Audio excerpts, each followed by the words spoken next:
أعوذ بالله من الشيطان الرجيم. بسم الله الرحمن الرحيم. يا أيها الذين آمنوا اتقوا الله حق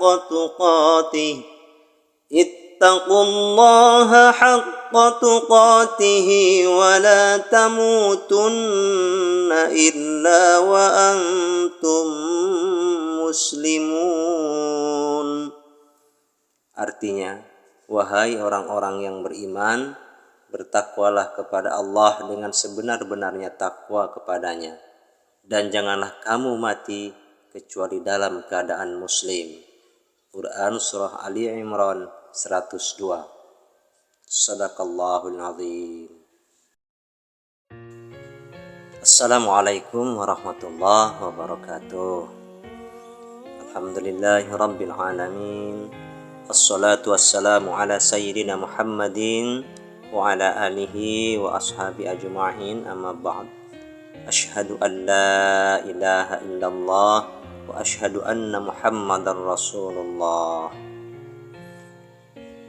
Alhamdulillah, sahabatku yang dirahmati Allah, pada hari ini kembali kita diberikan hak hidup kembali oleh Allah Subhanahu wa taala.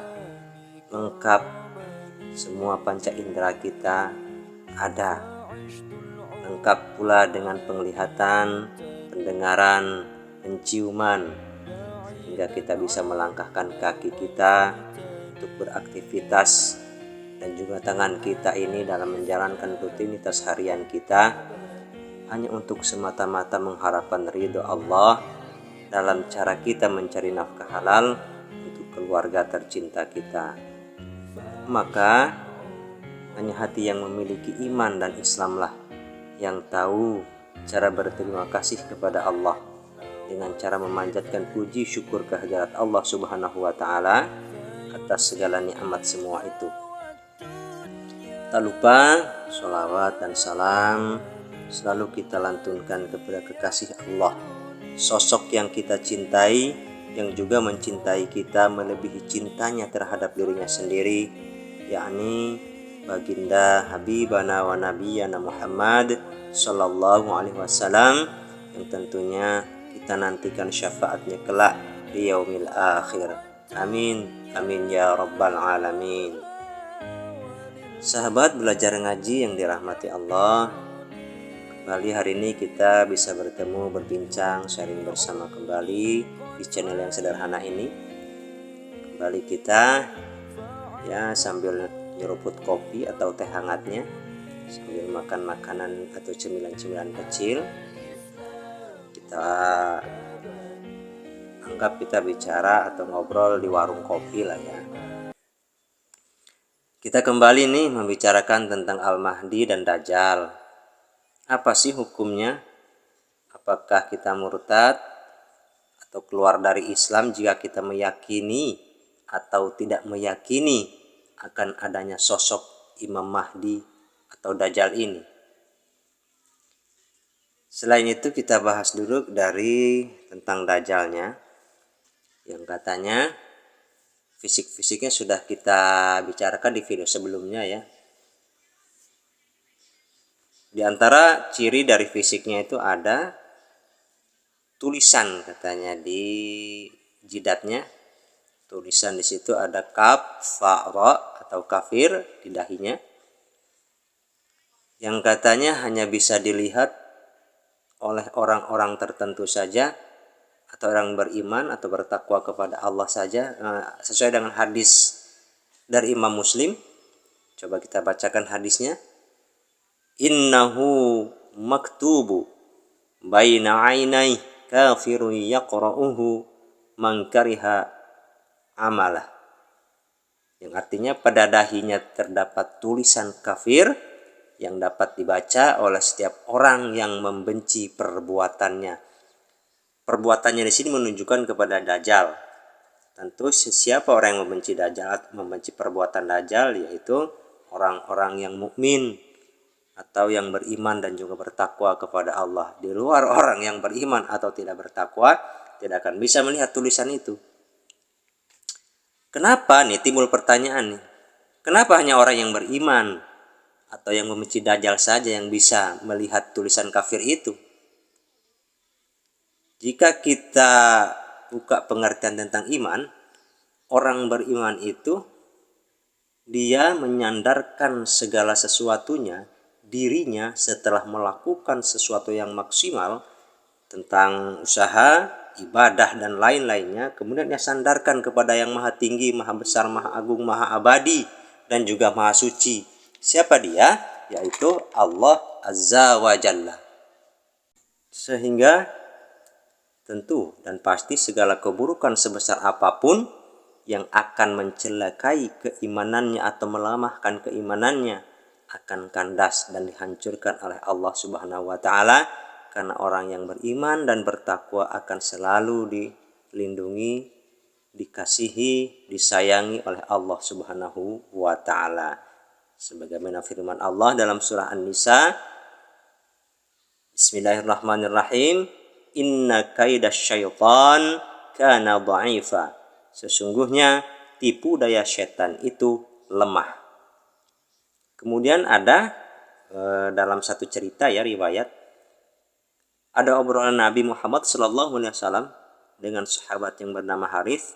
Diceritakan karena keimanannya kepada Allah, sahabat Harith ini bisa mengandaskan tipu daya dunia yang banyak mengecoh orang-orang yang tidak beriman. Dunia ini seolah-olah mengisyaratkan tentang Dajjal. Begitu. Jadi jika Dajjal memiliki satu mata, nah ini ciri fisik berikutnya yang katanya Dajjal ini hanya memiliki satu mata atau mata satu tertutup. Bisa saja nih kita maknai bahwa ada golongan tertentu yang menghembuskan isu sosok Dajjal dengan bentuk ini, bentuk itu, untuk menggiring kita hanya pada sosoknya saja dan menutupi kebenaran atas tujuan-tujuan tertentu. Nah mungkin itu saja, mungkin itu yang makna yang makanya matanya tertutup sebelah itu. Yang tujuannya apa? Ya untuk melemahkan iman orang-orang muslim atau kaum muslimin. Bahwa sebenarnya dia ada misi rahasia mereka untuk menggiring umat Islam nih kepada untuk cinta dunia, yang terselip di dalamnya menggunakan seolah-olah dia itu benar, menggunakan jubah-jubah kebesaran Islam dengan dalil-dalil Quran dan hadis agar umat Islam ini semakin terpecah belah. Jadi tujuannya hanya untuk memecah belah umat Islam. Padahal setiap dalil Al-Quran dan hadis banyak mengandung isyarah-isyarah dengan berbagai macam makna. Kita lihat pada realita kenyataan kehidupan yang sekarang ini, jika kita mengejar satu tujuan hanya untuk kepentingan dunia saja, maka Allah itu seolah-olah dilupakan oleh kita. Apa-apa hanya karena kita. Kita sering melihat orang menggunakan pakaian-pakaian Islam. Contoh begini nih, ada seseorang yang dilantik, kemudian dia bersumpah, si Qur'annya itu di atas kepalanya tuh, mengucapkan demi Allah, begitu. Kemudian setelah dia menjabat atau dia sudah duduk di satu jabatan, malah melakukan hal-hal yang dilarang Allah.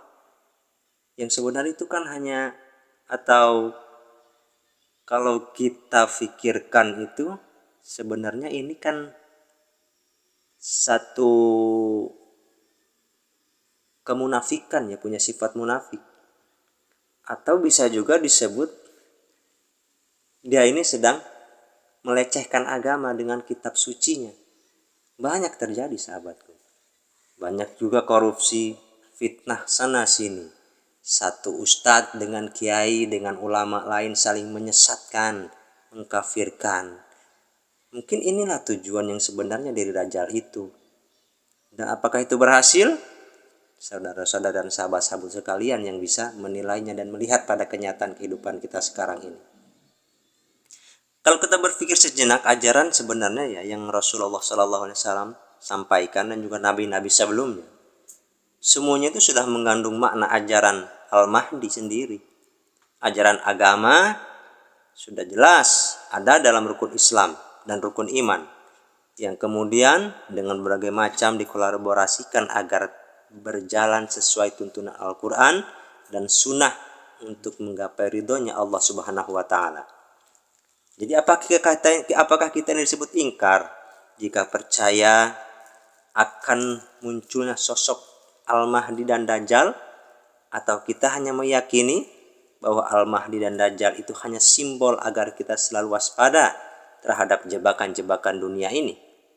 Mana yang harus kita pilih nih? Ya, semua tergantung kepada sahabat-sahabat semua. Dan yang jelas, dengan meyakini salah satunya atau dua-duanya tak akan membuat kita murtad atau keluar dari Islam. Ya, kuncinya kuatkan iman kita, tambah terus ilmu kita, tetap jaga persatuan dan kesatuan ukhuwah kita, jangan saling menyakiti, jangan saling mengkafirkan, waspada terhadap adu domba yang selalu meminjam nama Islam untuk mengadu domba kita. Allah tidak butuh kita mengatakan saya Islam, itu tidak butuh. Begitupun Allah tidak butuh juga kita hanya ingin diperlihatkan atau dilihat sama orang itu berpakaian soal kita ahli ibadah. Allah tidak perlu. Lihat dari tindakan kita, perbuatan kita, ucapan kita, akhlakul karimah kita, itu sesuai enggak sih dengan tuntunan agama kita? Bukankah kita akan dicap sebagai orang yang munafik? Jadi sahabatku, sunnah Rasul itu bukan hanya yang diucapkan saja oleh lisan yang kemudian menjadi hadis-hadis. Tingkah laku beliau, perbuatan beliau, ucapan beliau yang penuh sopan santun dan akhlakul karimah, itu pun merupakan sunnah-sunnah dari Rasulullah Sallallahu Alaihi Wasallam. Apakah kita pernah mendengar Rasulullah mencaci seseorang? Apakah pernah kita mendengar Rasulullah menghina yang di luar Islam atau kafir Quraisy pada waktu itu?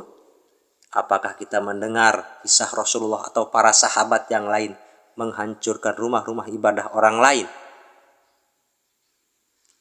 Karena yang Allah turunkan ini adalah manusia pilihan, agama pilihan, maka umatnya pun umat pilihan. Dalam kehidupan sehari-hari, tata cara amaliyah ibadah kita berbeda, silahkan. Karena Allah memberikan keleluasan juga. Maka takdir pun mendudukkan imam ini menjadi empat mazhab. Itu saking apa? Allahnya rahmatan lil alamin. Mau yang ngambil Asy-Syafi'i boleh, atau Syafi'i boleh, Hambali boleh, Hanafi boleh, Maliki boleh, silahkan. Yang pakai kunut boleh, nggak pakai kunut boleh, pakai niat boleh, nggak juga boleh, silahkan. Apakah itu salah? Tidak salah. Yang salah yang nggak sholat, begitu. Jadi sahabatku yang dirahmati Allah, yuk kita pererat tali silaturahmi kita, tali persaudaraan kita dalam ukhuwah Islamiyah. Kita tangkal fitnah-fitnah Dajjal dengan persatuan dan kesatuan ukhuwah kita, menyebarkan bahwa Islam ini adalah agama yang penuh dengan kasih sayang, bukan agama yang penuh dengan kekerasan. Mudah-mudahan dengan kita semakin mencari ilmu, buka hati kita, dari mana saja ilmu kita ambil. Karena itu semua semata-mata atau hakikatnya itu dari Allah Subhanahu wa Ta'ala. Wa'tasimu bihablillahi jami'an wa la tafarraqu. Berpeganglah kamu kepada tali agama Allah dan jangan bercerai-berai. Wallahu a'lam bissawab. Mohon maaf atas segala kekurangan dan kekhilafan. Astaghfirullahaladzim. Assalamualaikum warahmatullahi wabarakatuh.